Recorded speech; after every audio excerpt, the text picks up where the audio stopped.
All right, what's up, guys? Welcome back to another episode of the Living the Dream podcast. Today on the show, we have Tyler Foley, who is an author and a film and stage performer. Tyler, how you doing? Oh, I'm doing really well. Great, man. It's good to have you, and we like to jump right in. So if you could start with just telling us a little bit more about yourself and what you like to do for fun, that'd be great. Yeah, absolutely. What wasn't included in the quick intro, I'm a father, I'm a husband, natural performer, author of the number one best-selling book, The Power to Speak Naked. I'm a seeker of warm beaches, a lover of fine chocolate, and when I'm not working, I'm playing either on the drums or putting up productions because performance is just in my blood. So I'm actually in the middle of producing a musical right now. So that tends to be fun. And then just to mix things up a little bit for my own physical health and mental well-being, I also goaltend for ice hockey a couple of times a week, usually about 4 or 5 times a week. I'm on the ice. There we go, dude. Talk about a full life. So did you say you're writing a play right now? No, I'm producing. So the play Producing. was written by a phenomenal playwright, Maren Ord. She's a Juno nominated singer songwriter and has put together a musical called, this is actually the third one that she's put together. And I've been helping her workshop even the fourth one that she has in line. But this is the third. So the senior production that she's done. And it's called The Gardener. And it's just absolutely phenomenal. And I have the privilege and joy of helping produce it and bring it to life. So right now we're actually just in the midst of finishing up our final week of rehearsals. Then we go into Tech Week next week, and then the play is live. We'll have a 2 week run to showcase it locally here as a bit of a community production, and then hopefully start workshopping it in larger venues.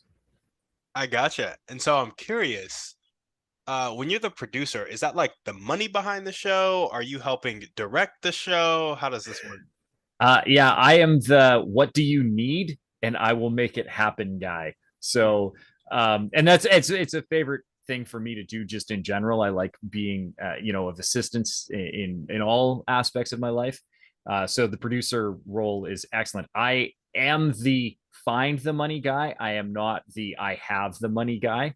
So I'm technically the executive producer. So what I do is Marin says, I would love it if we could do this. And I'm go, great. How much would it cost? And she goes, I think about this. And then I go and find somebody who, all right, find a way to have that money show up, whether that's in the form of more ticket sales or sponsorship or some kind of donation in kind. So we have a lot of things like our programs are being printed by a good friend of mine, Alex, and he runs an amazing company called Spy Design, and they do graphic printing of all kinds, including on vehicles. They do really cool vehicle wraps. But he's going to print our programs, and so it's not going to cost us anything to have the programs printed. But we're going to put a big average, like he's going to splash his logo all over the back of the program. So over the course of 2 weeks, 8 performances, and just over 2,000 attendees, everybody will see that Spy Design did it. So things like that, where that maybe we don't get actual money, but we get assets of some sort to Yeah, that help with it. Our costumes were donated, for example. I gotcha. I gotcha. Well, awesome, man. Tell us a little bit more about what you do, what your day to day looks like. It seems like each day varies for you. It entirely does. It depends on the day on what hat I'm wearing. So when I'm not doing all of that, I run a company called Total Buy-in, and that is primarily a safety consulting firm. I don't have a lot of day-to-day input in that regularly. It's funny that I say that because this over the next 2 months, I'm actually working on projects actively. But normally it's a passive thing for me. I have very smart people who know way more about safety than I do, and I just say, hey, this is the project, go and do. And then obviously I have my acting and my performing that I do. I'm a public speaker. And so my performance has really taken me from acting in film and television to this new aspect of stage where I speak. A lot of times I'm promoting the book, The Power to Speak Naked. That's usually what I speak on. And then I do my hobbies, right? Again, I'm a father and a husband, so I'm taking care of my daughter and and making sure that my wife is supported in everything that she does. And then, yeah, so day to day honestly changes. And then I got to fit in my hockey. I got to get in my hockey. If I don't play hockey, I go crazy, get a little squirrely, get a little nutty. Yeah, yeah, I gotcha. I gotcha. Well, that's real cool, man. So tell us a little bit about Total Buy-in, and then we'll jump into the book. Well, so Total Buy-in really started as a pivot with my career. I am when so I performed from very young age. I was a child performer starting at 6 years old, and I had um, essentially retired at 25 after 20 years of working in the business. And I went and got an engineering discipline and started my own mapping firm. And that was a wonderful thing. I absolutely loved it. It was a passion. Unfortunately, that business collapsed after about 3 years. And when you're in the geomatics industry and deal in geographic information, your primary clients are either oil and gas or the government, both of which insist that you have a safety program. And so I had to get all this safety training in order to put together the safety program and administer the safety program. And when the business collapsed, a good friend of mine who works in construction said, I need a safety officer. And all the training that you have is very close to having a designation as a National Construction Safety Officer or NCSO. He said, if I pay for you to upgrade, you need to take these 3 day-long classes. If you upgrade to an NCSO, you would be able to work for me. Would that be something that you're interested in? I was lost at the time because all my whole world had just collapsed. All of the money that I'd put in, and my mapping company was going to be my 20-year plan, right? Like that was going to be what I was going to retire with. My uncle had done it very successfully, so I had a business model to follow and everything, and a mentor. And then when it collapsed, I really did. It felt like my whole world had collapsed. So that was a real nice lifeline that my friend sent me. And it ended up, I'm really good at it. So I understand a lot of safety, not because I'm a good safety professional, but actually what I learned in film and television. So my time in film and TV, particularly the little bit of time that I did doing stunt work, actually showed me everything that I needed to know about safety. So over the last, I guess, 12 years now that the company has been going, or that I've been a safety professional anyways, this has just kind of evolved. So I worked for my buddy for a little bit, and that was only ever going to be like a year-long project. And when that finished, I started up Total Buy-in as a consulting agency. And it originally was just me. And, I did safety training and audits and built safety programs. And then as it evolved, the safety training really became the key focus, and specifically training people how to communicate safety effectively, which then led into creating the Power to Speak Naked, which was originally titled Basic Instructional Technique, because if you tell people that they're going to be going to a course for public speaking, they never show up. Yeah. Everybody's terrified of doing it, particularly who our target audience was managers and supervisors who had been put into a leadership role but weren't necessarily trained or ready or comfortable for it. They were leaders because they were good at their skill set and therefore had advanced based on a skill set, a very practical trade skill set, but they didn't have the soft skills necessarily to be an effective leader. They just really knew what they were doing technically. And so giving them that opportunity to learn some of those soft skills, particularly public speaking and presenting and being able to guide and lead a workforce, is what Basic Instructional Technique started out as. And then it became public speaking for construction supervisors, which then became public speaking for upper and management, which then became just public speaking, period. It didn't have to do with construction. It just was general public speaking. And then from that, the book developed and so on and so forth. I gotcha. So curious. I just love business and I love learning about businesses because as I've been like emerging into it, I'm like, all businesses are kind of function the same a little bit, but every now and then you find a really niche business, and this sounds like one of them. And so what does your uh client prospecting look like? Your marketing look like? You're not doing Facebook ads, are you? God, no. No. So interestingly enough, with the work that I do, I am associated there. In the district that I work, there is a thing called CORE, Certificate of Recognition, which is funny because there's also, if you ever look on a soda can, there's a little thing that says CORE. and Yeah. it's a bottling and food processing thing. So it's not that. This is a certificate of recognition, which is a program that rewards companies for having developed a safety program to a certifiable standard, an auditable standard. So it's very few people will get this reference, but it's based off of ISO 45001, which is the International Standards Organization, and 45001 is the safety component. So if you're Oh, building a safety of course. program internationally, right? Internationally, it would be referred to as ISO. Here in my local district, in my province in Canada, it's called CORE, Certificate of Recognition, is based off of the ISO standard. So when you become an auditor, you are working with a certifying partner, and they are basically, they oversee their industry. So we have a construction certifying partner, we have an oil and gas certifying partner, we have a general certifying partner. There's actually two of them. We have a forestry one, manufacturing one. Various disciplines have these certifying partners. I happen to audit for 5 of the certifying partners, and so I am on their list of approved auditors to audit your safety program. So I actually don't have to do any marketing, particularly with some of my more smaller certifying partners, because I am one of maybe 20 auditors. And so they just phone and they're like, can you do this audit? And you Yeah. go, yes, I can or can't. And then from that, there's kind of word of mouth generation. This auditor was really good. They really understood the gaps in our program. And then afterwards, we consulted with them.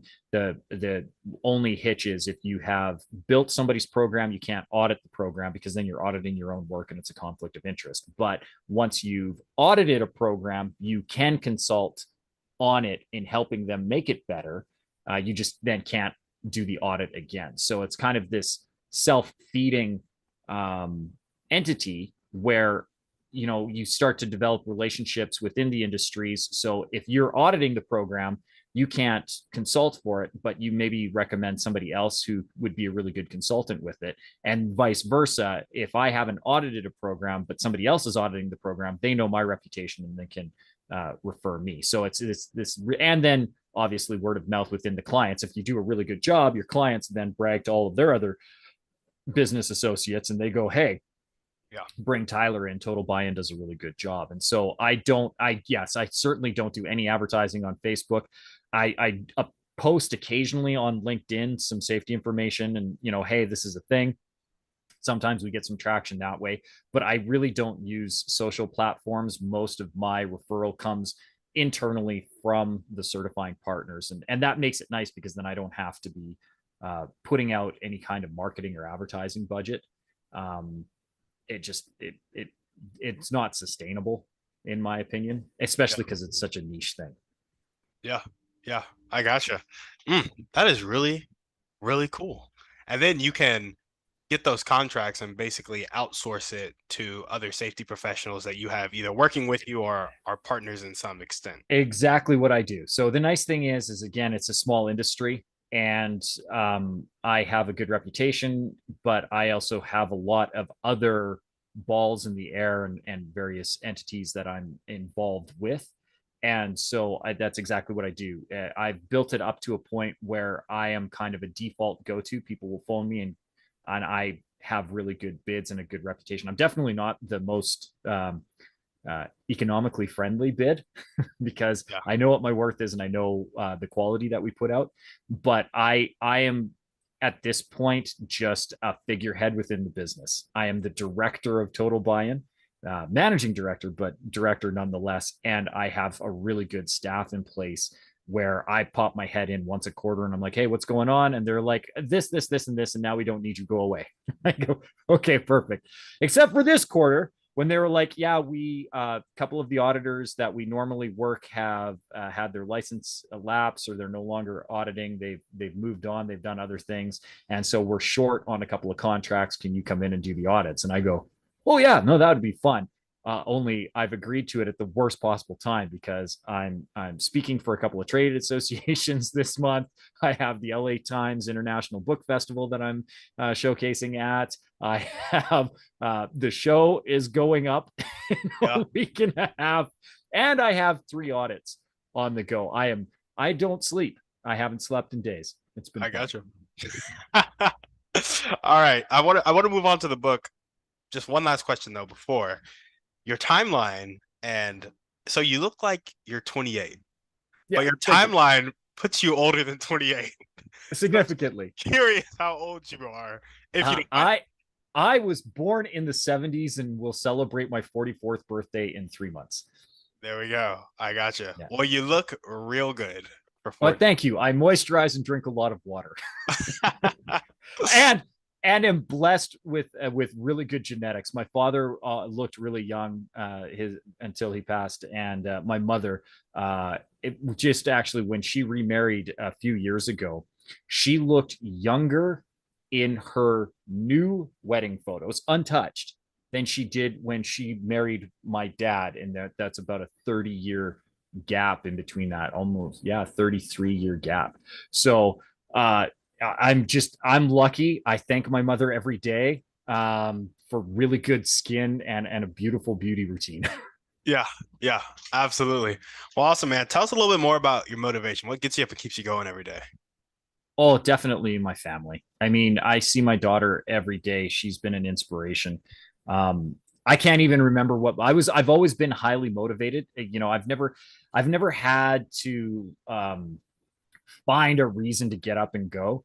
I've always kind of been a self starter and self initiated. I even in high school, I was taking correspondence classes when before the internet was even going because I am that old. And I saw and that's one of those things where you really have to. It's real easy to put off work. Yeah, Um, so for me, I don't know. I've always had an internal drive. If there's a thing that I want to do, I do it and I get it done. But I know now, for the last 7 years, seeing my daughter and getting to re-experience the world through her eyes, it's hard to recall what childhood was like when you're removed from it for 35 years. mhm, And then to be able to see it and be like, oh, yeah, no, I remember that. And I remember being curious about that. And I remember being inquisitive that way. And my daughter is phenomenally talented. And I know most parents say that, but like she is way more talented than I am. Her first commercial was at 11 months old, and she's been doing film and TV since. I have artwork of hers that's up on the wall here, and at 7 she's doing acrylic and oil paintings, oh wow. and really good ones too. Like I I don't know what my daughter's going to be when she grows up, and I'm going to let her explore. But right now, artist looks like it's in the cards, and we want to keep encouraging that. So I'm constantly motivated by her, because the other thing is too, in order to encourage that, we have her in a very specialized private school that frankly my wife and I can't actually afford. So there is a constant motivation to be like, okay, so how are we going to make tuition this year? And the nice thing is Kenzie contributes to her own education because she is acting and performing. So when she does a job, 25% of her paycheck goes directly to paying for her current education, and then 75% gets put away in trust to pay for her future education. So that is always a bit of a help. And then I have the ability to kind of generate income at will. And my wife is a very accomplished project manager and works for one of the largest home builders in my province. So she has a healthy wage that is steady, and then I have the ability to augment that at ad hoc. We go out, we get a project. If I need more, then I hustle more, find more projects, get more staff on that we subcontract out, or I go and sell books, or I go and sell courses, or I go and do a speaking engagement. Like I have the ability to flex mine, and then I'm still performing. So Yeah, sometimes I get some acting work, and that all of my acting work just goes to pay for my daughter's education.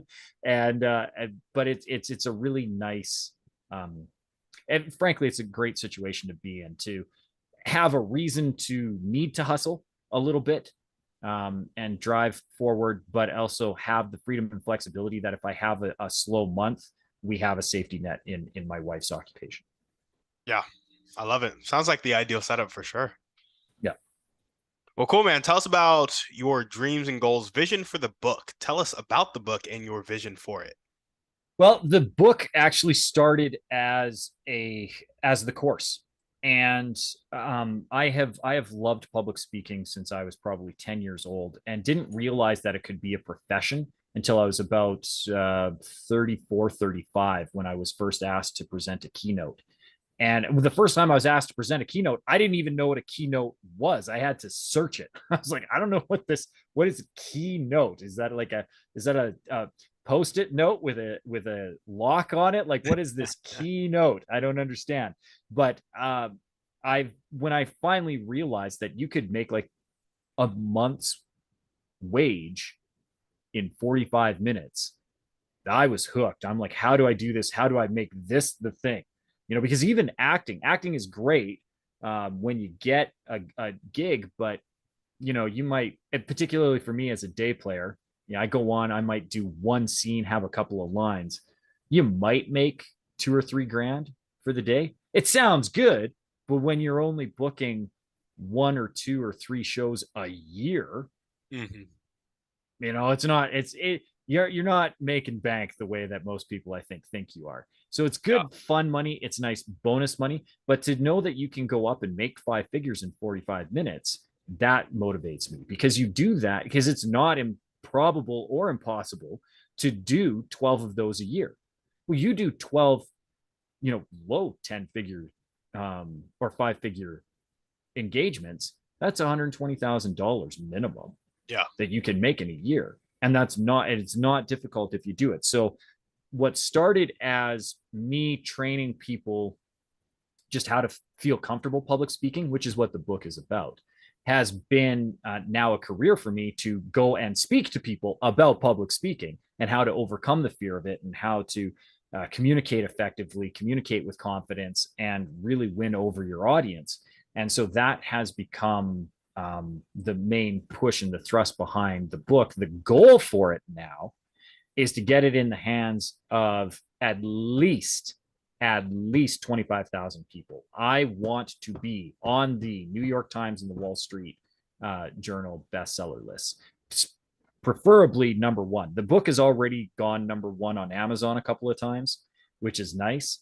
But now my ego's gotten involved. And I'm like, hey, you know what would really sound good? Tyler Foley, New York Times best-selling author, and that is now the focus and the push, including me being going down to the LA Times International Book Festival to get to showcase the book there and speak about it on a platform where 150,000 people attend over the weekend. That is going to be fun because I have 2 different showcases for it that over the weekend. So that's going to be kind of that impetus and that push. I would love to be on Good Morning America and speaking to a massive audience about how simple it can be, because it's theoretically the number one fear, or actually it's the second highest fear, but higher than death when polled. You have 70% of people polled express anxiety around public speaking. And the funny thing is, they're wrong. They're not afraid of public speaking. And I can prove it very simply. Are you ready for this? Hit me with it.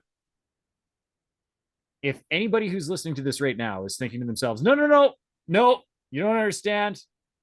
I am terrified of public speaking. I will ask that person who thinks that right now, have you ever gone to a restaurant and ordered food? Because if you went to a restaurant and ordered food and had that food delivered to you by a wait staff that you didn't know, not only are you not afraid to speak in public, you are not afraid to speak to strangers, and you're not afraid to ask for what you want. It's the context around that is the fear. Because I can already hear the objection. No, no, no, no, Tyler. If I'm ordering in a restaurant, people aren't looking at me, and the wait staff isn't judging me. They're not there to pick apart my order, although they do, by the way, just so you know, they do. And you did ask for what you want and you got it. So really, when you are starting to give objections where people aren't looking at me, the waiter isn't judging what I'm saying, then what your real fear is not speaking in public. Your fear is the fear of public judgment. And that is easy to overcome. That is something that I can work on. Somebody who is genuinely afraid of public speaking, and I have met two of those individuals in my lifetime, but I have met people who genuinely had a fear of public speaking, but those people did not go out in public. So not only did they have this fear of public speaking, but they had symptoms of agoraphobia as well. Like, they just, public interactions were taboo. So they genuinely were afraid of public speaking. But the most of us, if 70% of Americans polled were genuinely afraid of public speaking, commerce as we know it would collapse, because you'd never go to the grocery store, you'd never go to a restaurant, you'd never go to the bank, you'd never go to the doctor or lawyer. You wouldn't go. You wouldn't go to businesses. Yeah. You couldn't go to a store and get clothes. Any of those interactions are speaking in public. And so if you can highlight those and show people that, then you can start to make progress. And that's really the whole point of the book, is showing people that what they've been telling themselves for years is just a story. And that the reality is they are not afraid of public speaking. They're afraid of public judgment, and they shouldn't be, because if they've been given the opportunity to speak in public, they are the authority. We don't ask second best to speak. And so it's taking that mindset shift and showing people what the reality is versus what the perception was, and moving them past this mental blockage so that they can overcome this really unnecessary fear. I gotcha. I like that a lot. I like the specifically how you overcame the objection of the context. And even when you dive into that context a little bit, you said that the waiters are judging you.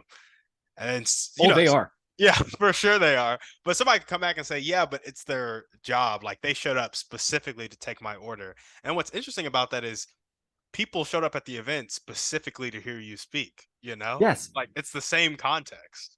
It's exactly the same. Only the difference is the waiter will judge you and be like, you shouldn't have paired that wine with that steak. But hey, way to go, noob. Right? Yep. Where somebody who shows up in an auditorium, or even let's go into the most mundane. Somebody who has to mandatorily attend a business meeting because your boss has told you to, and then your boss has told you that you needed to present. At worst, those people who are mandatorily told to come to the boardroom to see your presentation are passively indifferent to your message. They're not against it. They're not judging you negatively. If anything, they are hoping that you succeed, because otherwise it's a waste of their time.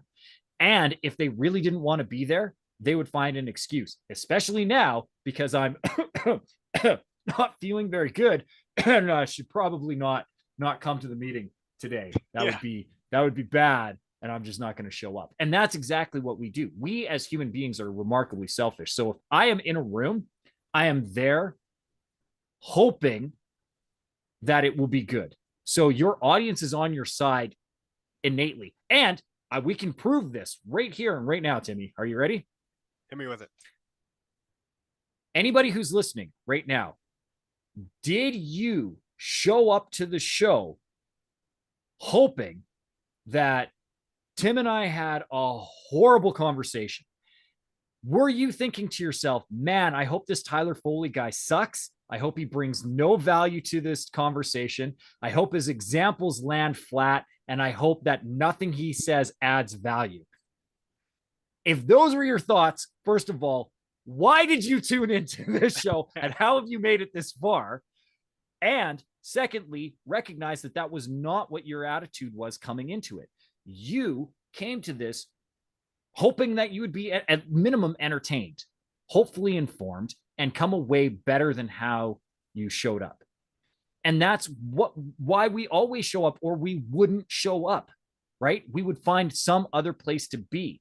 So those people who come to the auditorium, those people who come to the boardroom, those people who come to your presentation or the theater, they all want you to succeed. They are on your side, and you wouldn't have that opportunity to speak. People wouldn't show up if you weren't the authority. Again, back to that scenario where you have been voluntold by your employer that you have to give Q3 sales statistics rundown, and everyone else has been told that they have to come and listen to you speak about it.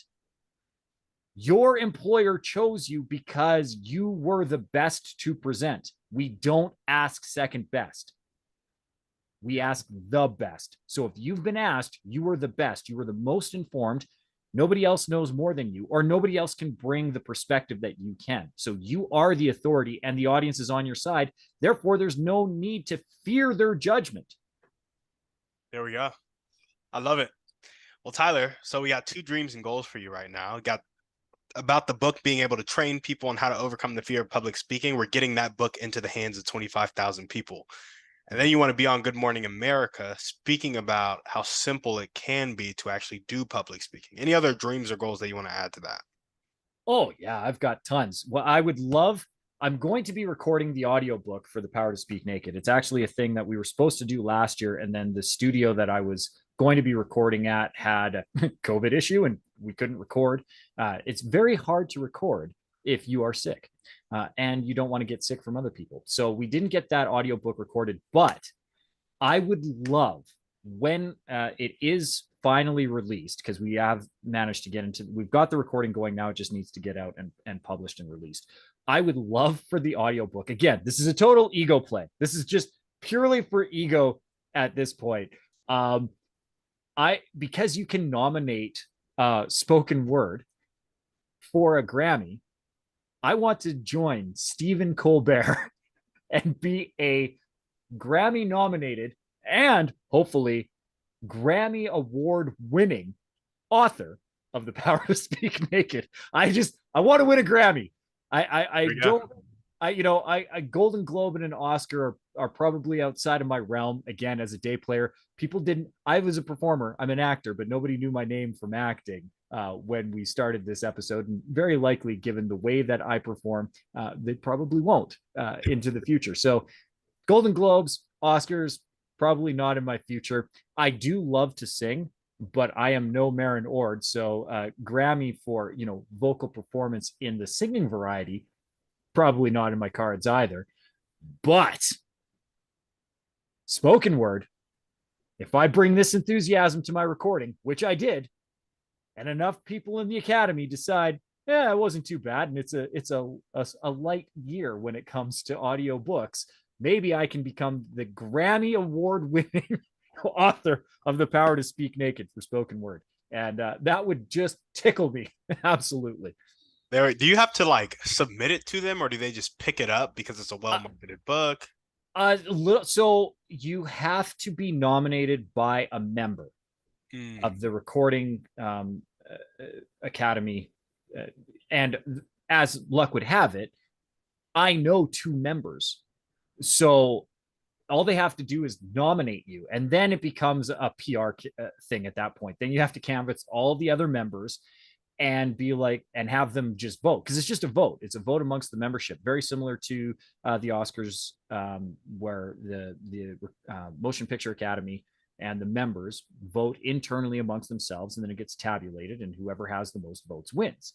Yeah. So the key is to get that nomination, because once you get the nomination, then you can hire firms to press the point for you. And when you're this charming and you have such an engaging title and cover art, well, I don't see why I can't. I just need the nomination. And so, once we get it out there, once it's released, I have every intention of knocking down the doors of my friends who are with the Academy and begging them to please put forward my name as a nomination, and I will do anything in return. And then if I can get at least the nomination up, then I can put in the campaign to be one of the final nominees, because there's a couple of rounds of it. Do you know those two people well, or is it kind of like an acquaintanceship? No, they're high school friends. So I mean, we were close and are still very friendly and communicate a few times a year. They're already aware. They know. I was pressing them 3 years ago. I was like, hey, how does that work? And they're like, oh, it's like this. I'm like, great. So you could do that? And they're like, yeah. And I'm like, good. Wait, how many people are on that on the board? I have no idea, but it's in the thousands, if not tens of thousands. So I thought it was like 7 people or something like that. Oh no, wouldn't that be great? No, then I'd be in for sure. I'd be Yeah. like, no, no, no, that's some easy wheels to grease there. No, there's like, because anybody who is a recording artist, uh, I believe has the ability to be a member. And then anyone who's in the on the business side, like a record executive or whatever, they all have a say in it too. So there's, it's, if it's not in the high like 8,000s, it's definitely into the tens of thousands, of like 12 or 15,000. There's a lot of members. I gotcha. So one solid relationship can get you nominated, but that's definitely not going to get you the award. Yeah, no. So what happens is there's that initial nomination round where anybody can nominate any work that they want to, and so they might get 3 or 4 thousand submissions, but then that's when that PR campaign starts. So how do you whittle down to the be a finalist? And then once you get declared as a finalist, like the 5 or 7 in the category, then you have to really push to get the vote, because they will send out, right? I think Ernst and Young did it for years and years and years. I don't know if they're still the official accountant for it, but they hire an accounting firm, and then they send out ballots with the names. It's similar to an election, and these are all the candidates. These are all the nominees.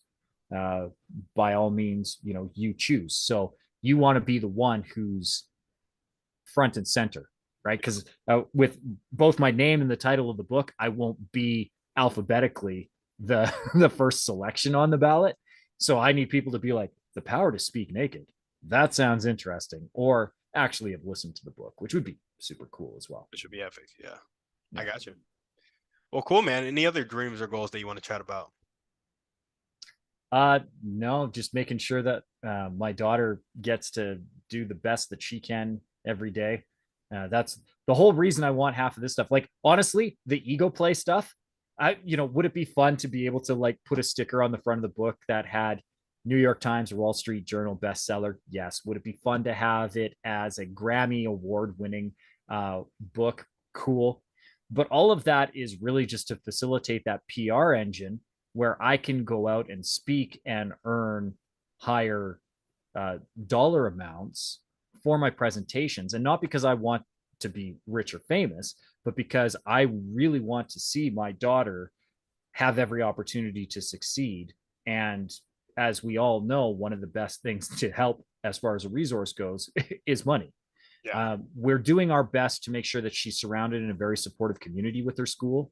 Her teachers are invested in her. Her peers are invested in her. Her social structure is one that promotes and enhances her creativity. So we're giving her that opportunity, but the school costs money. And then some of the other things, like one of the reasons why I really have felt like I've lived a blessed life is I've been able to travel with my work and see various cultures and countries and experience literally the world and realize just how connected and close we actually are. And I think that's important for her. I want her to be able to travel with me. So the bigger dollar amounts, I don't care how much I get paid, as long as I have the opportunities to showcase my work and bring my family with me. Yeah. Because as I said off at the beginning of the interview, I'm a father, I'm a husband, I'm a son, I'm an author, but I'm also a seeker of warm beaches and a lover of fine chocolate. And some of the best ones to find are not on North American shores. So let's get off and to find those warm beaches and the good chocolate to go with it.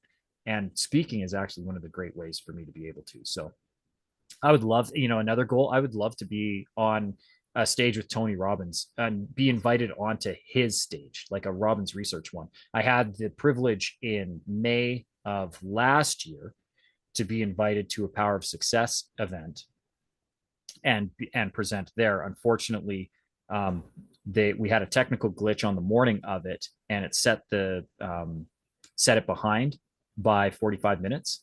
And so my talk got cut to get us back on track. Oh, So I was on the marquee to speak on a stage that Tony Robbins was presenting on, but I've been backstage with him a couple of times with the different events, either that I've been helping out at or that I've been attending.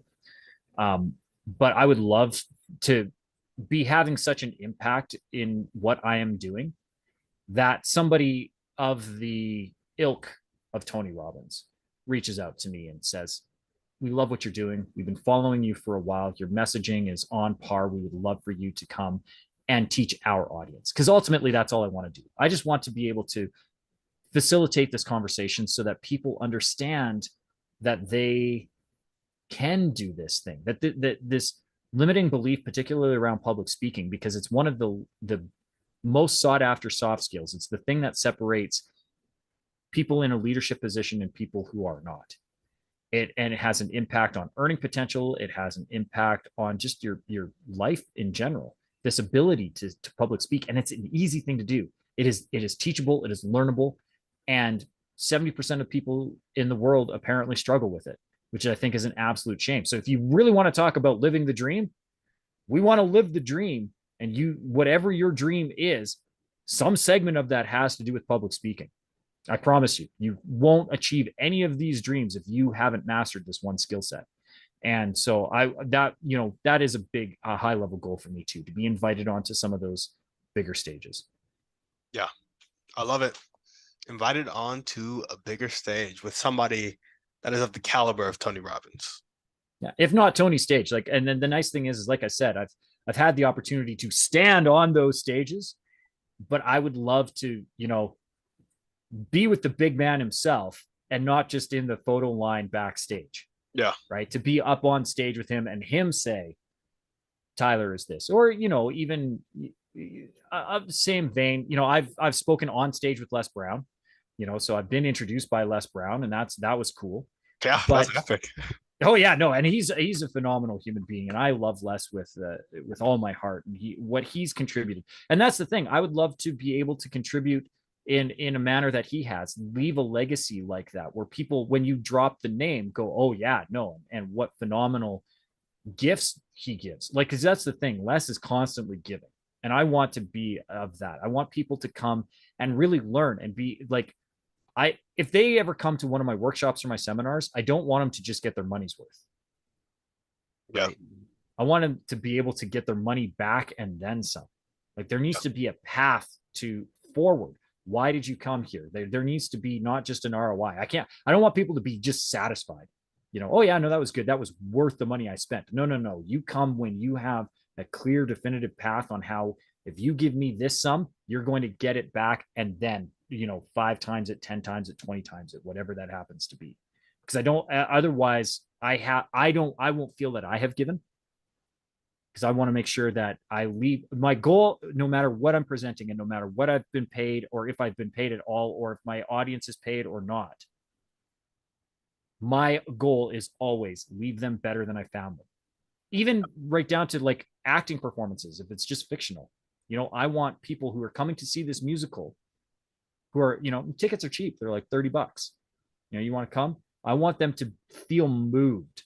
I want them to walk away changed for what they have seen. That investment has paid off always. And that's been my goal for a very long time. Yeah. I love it.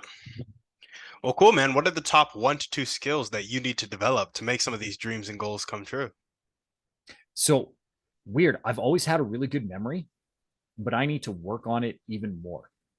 I need to continue to rapidly digest information. And one of the other things that I'm starting to work on is other languages.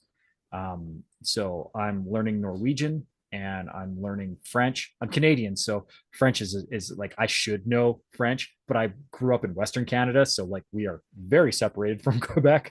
Yeah. And I don't like that. There's certain ilk over here who are like, yeah, no, leave Quebec to be Quebec. And I'm like, no, we are a one nation. We are a bilingual nation. I should therefore be a bilingual person. And I would like to be able to present in my own country in a language, an official language of my audience's choosing. And so I think it's important for me to learn and be conversationally French. Norwegian is because that's, my heritage background. And my mom's side is from Norway. So I would love to go over and connect with my heritage and still be able to present. Why not? If I'm going to be there, that's always my thought too. Well, if I'm going to be going, why don't I see if I can present there? Yeah. And so to be able to present in a language, and I'm learning Malay to be able to speak in Malaysia as well. So it's a one of the easier Asian languages to pick up. So I figured that I'll start there and then maybe work towards Thai or something like that. All right. So working on your memory. Why your memory? Just to be able to apply information to your life readily. Well, that so it's a couple of fold. You look at somebody like Les Brown. Les has like it's unbelievable how almost eidetic his memory is, like his ability to pull quotes from all over the place. And I asked him actually backstage once about it, and he was like, well, I make it a goal to learn. I can't remember if he said one a day or one a week, but he learns a new quote always. Like he's always learning and reapplying these quotes. And then so he has this habit of he'll find a quote that he likes, and then he tries to work it into conversation 5 times over the course of the day. And I was like, that's brilliant, that's genius. And now he has this ability to do it. And another gentleman that I speak with regularly, Bob Cattell, he's known as the memory guy. And he had this huge motivational circuit for a while because he would get people up and show them how they could, because that's one of the other things too. I have a bad memory, and he helped solve that problem for most people who felt that way. I have always felt that I've had a really good memory. Again, starting in theater at 6 years old and then moving into film and television, particularly my film and television work, they give you your sides, which is the little bit of script that you're going to do, usually the day of. You're like, okay, so this is the new stuff I need to memorize. And sometimes it's 3, 4, 5 pages long. You're having to do scenes, and you don't want to be the person to hold up that production. And then now with my work presenting, particularly because I tailor all of my talks to my clients. So if I'm presenting to the Ag Society this week, or if I'm presenting to someone else the next week, right? I'm going to tailor my talk. I'm going to tailor my presentation, but I want to know what their input needs to be. And so to be able to memorize and retain that stuff, even though I feel that I have a good memory, I know that it could get better. And particularly now, because I'm facilitating these instructional courses, to be able to remember people's names without having to look at their name tag, I think is important. To be able to memorize a face so that when I see you, 3 or 4 months from now, I can be like, hey, that's Timmy. Yeah. Hey man, what's going on? And to be able to have context and association that way, and to have that recall. So I think that particularly given the nature of my business and what I'm trying to accomplish and where I want to be, I think an increased cognitive recall is important. So working on my memory skills is one of those things. There we go. Well, what are the highest impact daily actions that you can take to tick the needle forward towards these dreams and goals? Oh, that's easy. I have a memory app that I use every morning and every night. And the nice thing is it has metrics. So it does this really cool thing where it shows you these patterns in the morning, and you memorize the pattern, and then you walk away. And then before you go to bed at night, it brings it up again. And can you recall that pattern? How fast can you recall it? To what degree can you call it? Do you do it to the 10th iteration, the 11th, 12th, 20th, 21st? 30th, like how many of these sequences can you memorize? It's really fun that way. So I'm training my brain that way and making a conscious effort, particularly face name recognition. I was on 350 podcasts over the last 18 months. So how many of my hosts can I look at and go, yep, no, I know you, I know. And the nice thing is I know a few Mr. Douglases now. I've been on a few Mr. Douglas podcasts. But I will know that, Timmy Douglas is this, and, that's living the dream, and have context around the conversation. Yeah. 350 podcasts in the past 18 months. Over 350. I'm actually coming up. You will be hold on, ready? Let's not lie. And if I had the memory, I wouldn't have to check the spreadsheet. I would just know you are 392. So I am 8 away. And I thought actually you would be 393, but the one that I was supposed to record today, just before you, was actually just the pre-meet, and I thought it was the recording. I got you. So now that's bumped down. So you are 392, and they are going to be 400 and something.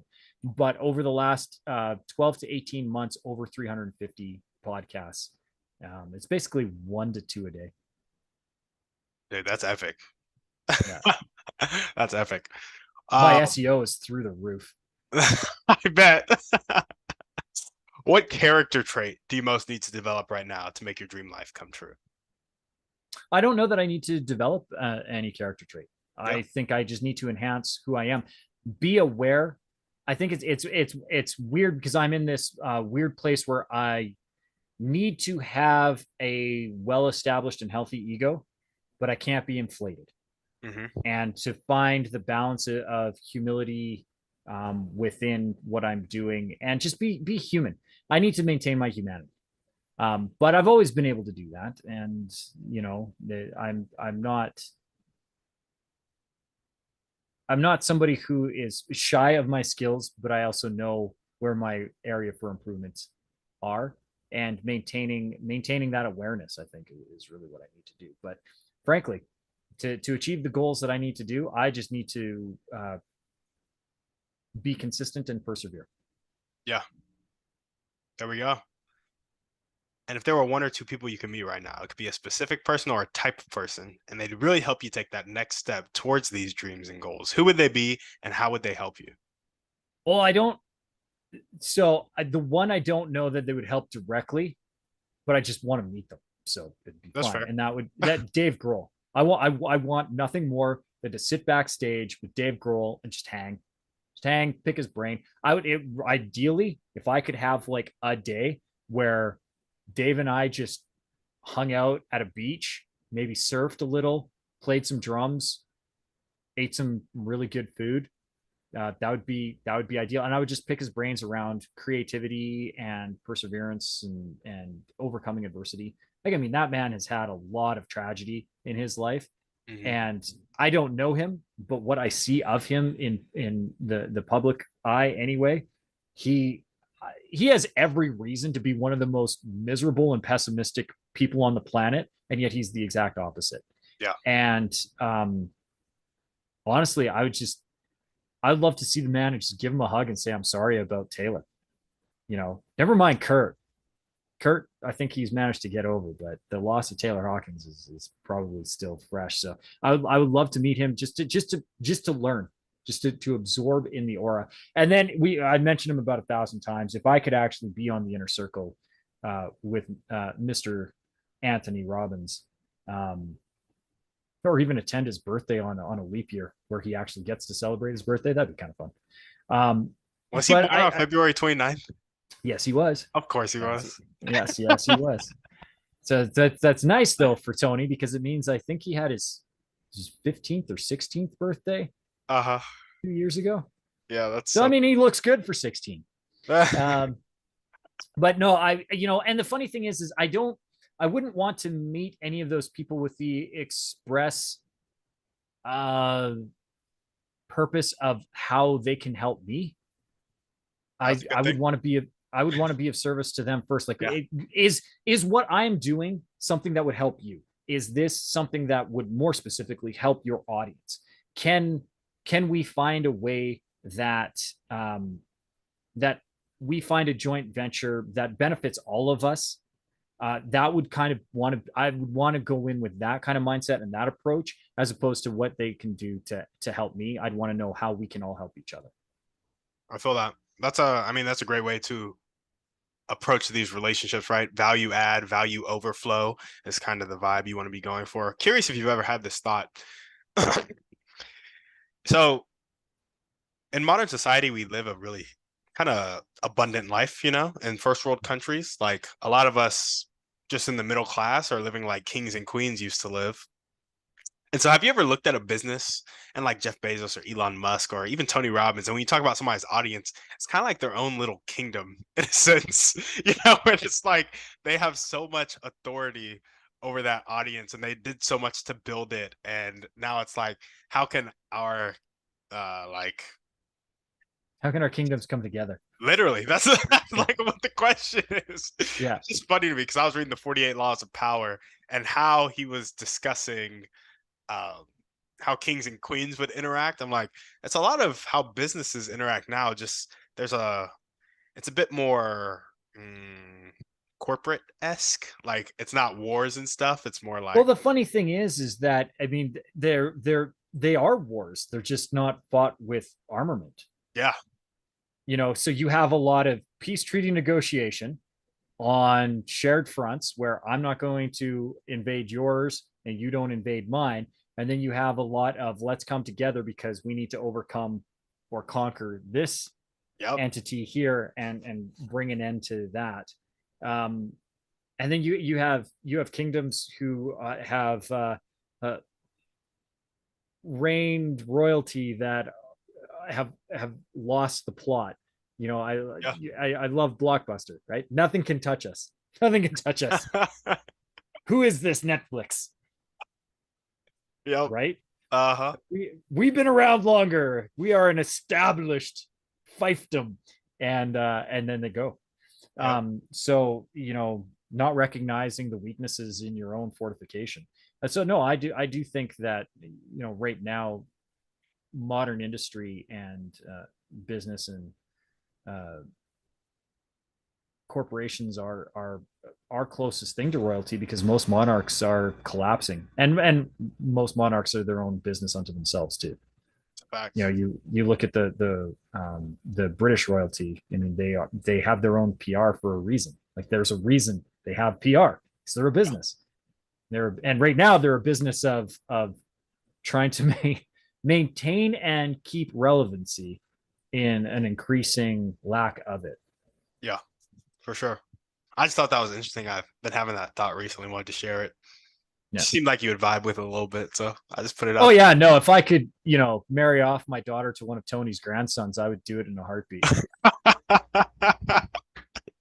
Here's the dowry that comes with her, sir. Let's merge our kingdoms. Oh, that was epic. Well, awesome, Tyler. That's all we got for you, man. We usually have a couple more questions, but we're running close to that hour. So, is there anything else that you want to chat about before we sign off?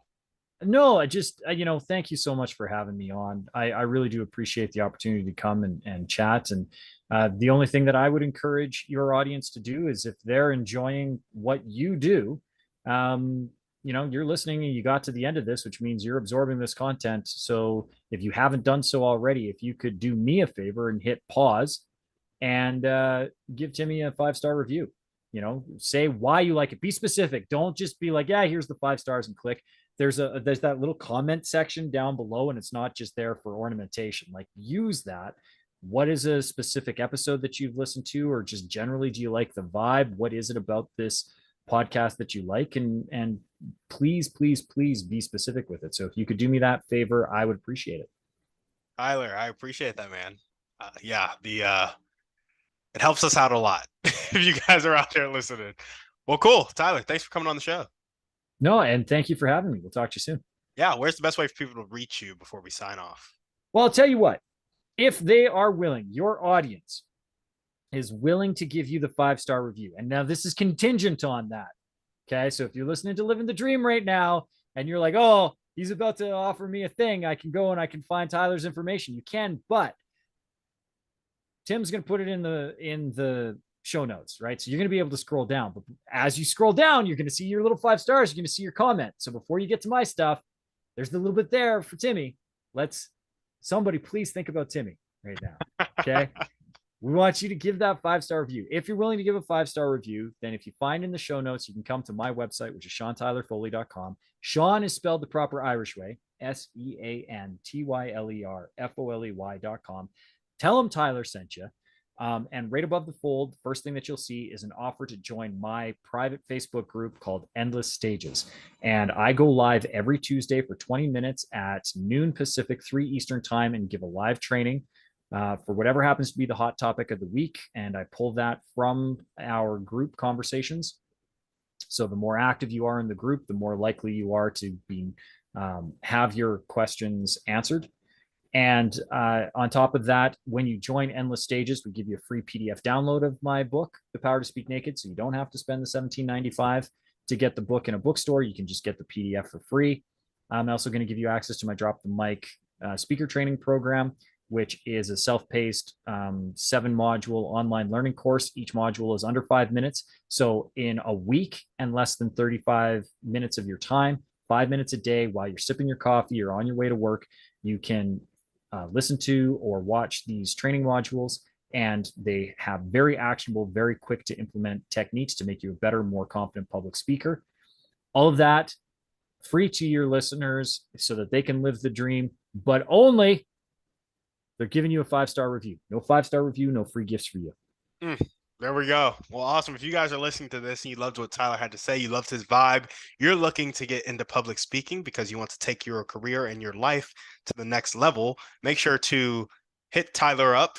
You have to give us the 5-star review first. That's not coming from my mouth. That's coming from his mouth.